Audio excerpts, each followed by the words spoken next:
আজকে আমরা কম্পেয়ার করব 100 টাকার তুফানি মাটন বিরিয়ানি ভার্সেস 100 টাকার খাজা মাটন বিরিয়ানি। এখনকার দিনে দাঁড়িয়েও 100 টাকায় যে মাটন বিরিয়ানি পাওয়া যাচ্ছে সেটা শুনেই কেমন একটা অবাক লাগছিল। তাই তো সকাল সকাল আমি ঠিক করেই ফেললাম আজকে আমি যাব হাজরা মোড়ে, কারণ বেশ কয়েকদিন হলো দেখতে পাচ্ছি সোশ্যাল মিডিয়ায় কিন্তু এই দুটো দোকান বিশাল পরিমাণে ভাইরাল হচ্ছে। তো চলো আজকে এক্সপ্লোর করা যাক। সো সেই কথা মতোই এখন আমি পৌঁছে গেছি শিয়ালদাতে, আর এখান থেকে ট্রেনে হালকা হালকা দোল খেতে খেতে চলে এলাম আমরা টালিগঞ্জ স্টেশনে। অনেকের মুখে শুনেছি এখান থেকে নাকি হাজরা মোড় খুব সহজে যাওয়া যায়, তাই তো আমিও হাঁটতে হাঁটতে চলে এলাম হাজরা মোড়ের সব থেকে বিখ্যাত দোকান তুফানি বিরিয়ানির একেবারে সামনে। কারণ বেশ কয়েকদিন আগে আমি ফেসবুকে দেখেছিলাম যে এখানেই মাত্র 100 টাকায় নাকি মাটন বিরিয়ানি পাওয়া যাচ্ছে, আর মেনু চার্ট দেখে বুঝতে পারলাম এই খবরটা একেবারেই সত্যি। তাই তো আমিও আর দেরি না করে অর্ডার করে দিলাম এক প্লেট 100 টাকার মাটন বিরিয়ানি। এরপর দাদা আমাদের বিরিয়ানির হাঁড়িটা খুলে এক পিস মাটন, এক পিস আলু আর বেশ কিছুটা রাইস দিয়ে কিন্তু প্যাক করে দিল। তো চলো প্রথম বিরিয়ানিটা কিন্তু আমাদের নেওয়া কমপ্লিট। এবার আমরা যাব ডাইরেক্ট হচ্ছে খাজা বিরিয়ানির দোকানে। খাজা বিরিয়ানির দোকানটা যেহেতু এর থেকে ঢিল ছোড়া দূরত্ব ছিল, তাই আমরা হেঁটে হেঁটেই পৌঁছে গেলাম খাজা বিরিয়ানির দোকানে।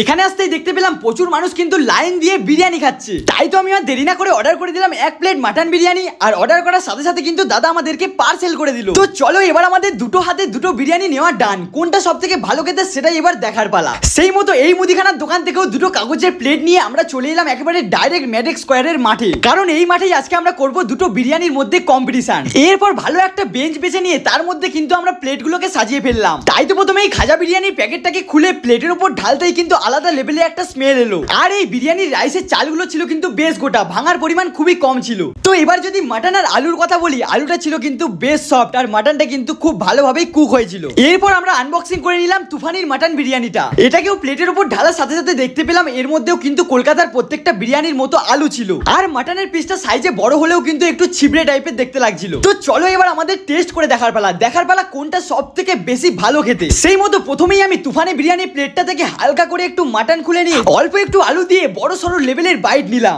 আর টেস্ট করার পর এই বিরিয়ানিটা আমার কাছে লাগলো এভারেজ টাইপের, মানে মোটামুটি চলে যাওয়ার মতো। তো চলো এবার আমরা ট্রাই করবো খাজার 100 টাকার মাটন বিরিয়ানি। তাই তো প্রথমে মাটনটাকে নিয়ে হালকা একটু আলুর সাথে বড় সরো লেভেলের একটা বাইট নিলাম, আর এটা খেয়ে আমি বুঝতে পারলাম তুফানি বিরিয়ানির থেকে এটা একটু বেশি ভালো খেতে। এর মাটনের পিসটা ছিল যতটা নরম আর আলুটা ছিল ততটাই সফট। ওভারঅল বলতে গেলে এই বিরিয়ানিটা 100 টাকার বিরিয়ানি হিসেবে কিন্তু যথেষ্ট ভালো। তো তোমরাও কিন্তু মাত্র 100 টাকায় দুটো দোকান থেকে মাটন বিরিয়ানি ট্রাই করতেই পারো। আর তোমাদের সুবিধার জন্য আমি কিন্তু অ্যাড্রেসটা স্ক্রিনে দিয়ে দিলাম। তো দেখা হচ্ছে নেক্সট কোনো একটা ভিডিওতে। ততদিনের জন্য সুস্থ থেকো, ভালো থেকো, টাটা, বাই বাই।